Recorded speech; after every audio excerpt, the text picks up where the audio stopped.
你好 bonjour, bonjour à tous, 大家好，我是 Nicole, je suis Nicole. Bienvenue dans cette vidéo. Aujourd'hui, j'aimerais vous présenter cette vidéo dans une manière nouvelle. Bref, pour la première fois, vous ne me voyez pas dans la vidéo. Comme c'est la fête de la Lune, comme ça sera une fête très importante en Chine. Donc aujourd'hui, j'aimerais vous présenter brièvement cette fête dans cette vidéo. Et puis, on va voir un poème classique du temps très joli concernant la Lune. Un sujet très important pour les poètes anciens. Allez, c'est parti! Le 15 jours du mois d'août lunaire est une fête traditionnelle chinoise, la fête de la Lune. En Chine, c'est la deuxième fête traditionnelle la plus importante, juste après la fête du printemps. Comme le 15 août tombe au milieu de l'automne, on l'appelle donc fête de la mi-automne. Alors en chinois, on dit 中秋节 pour cette fête. Le mot 中 signifie milieu, au milieu. 秋 c'est la saison, l'automne. 节 la fête. 中秋节. Si vous voulez envoyer un message ou un texto à vos amis chinois pour cette fête, on dira 中秋节快乐中秋节快乐 Bonne fête de la Lune. Ou plus simplement, 中秋快乐中秋快乐 Parce qu'on peut supprimer le mot 节 qui signifie la fête. En fait, cette année, les Chinois célèbrent deux fêtes dans la même journée. La fête de la Lune et le jour national, ou le 1er octobre. Les Chinois considéraient la pleine lune comme un symbole de réunion ou de retrouvailles. Par conséquent, le 15 août était aussi appelé le festival de la réunion. À travers les âges, les gens ont souvent utilisé pleine lune, absence de lune, pour décrire la joie et le chagrin. De nombreux poètes classiques chinois sont liés à la lune. Les poètes utilisent souvent cet astre pour exprimer leur nostalgie d'être séparés de leurs proches et de leur ville natale, très souvent bien lointaine. Maintenant, j'aimerais partager avec vous un poème tang bien connu, Pensée d'une nuit calme, ou Jing Ye Si en chinois, de Li Bai, un des poètes les plus connus du temps.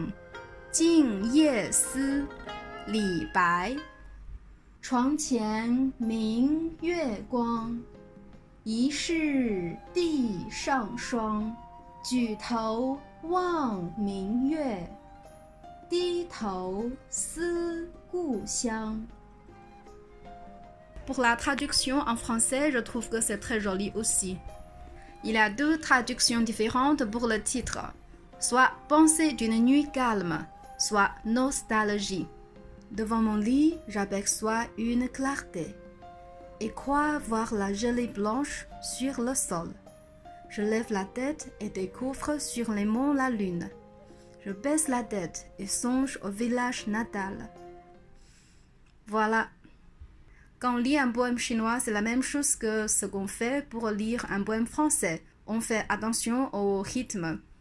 Par ailleurs, à mon avis, les poèmes chinois sont aussi un très bon choix pour vous aider à vous entraîner les 4 tons chinois. Parce qu'en lisant les poèmes chinois, on peut bien sentir le changement du hauteur de chaque mot. Et là, je vous invite à lire à haute voix après moi. Notre objectif sera lire ce poème chinois comme des Chinois. Jing Ye Si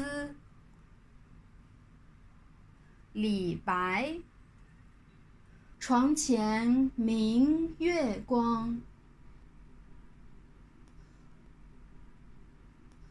疑是地上霜举头望明月低头思故乡 Et maintenant, je vais relire ce poème en vitesse normale pour que vous puissiez sentir bien le rythme et le changement du ton.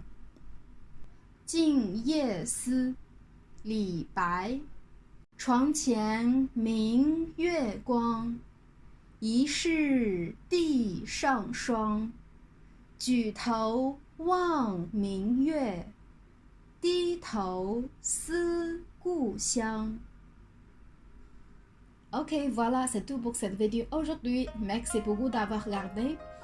Et je vous souhaite 中秋快乐，中秋快乐 Bonne fête de la lune. Et je vous invite à revenir vers ce poème demain ou après-demain pour essayer de lire ce poème comme un chinois ou une chinoise. Ça me fera grand plaisir si vous voulez partager votre opinion ou pensée sur ce poème chinois. Alors n'oubliez pas à me laisser un message en dessous de cette vidéo. À bientôt, 再见。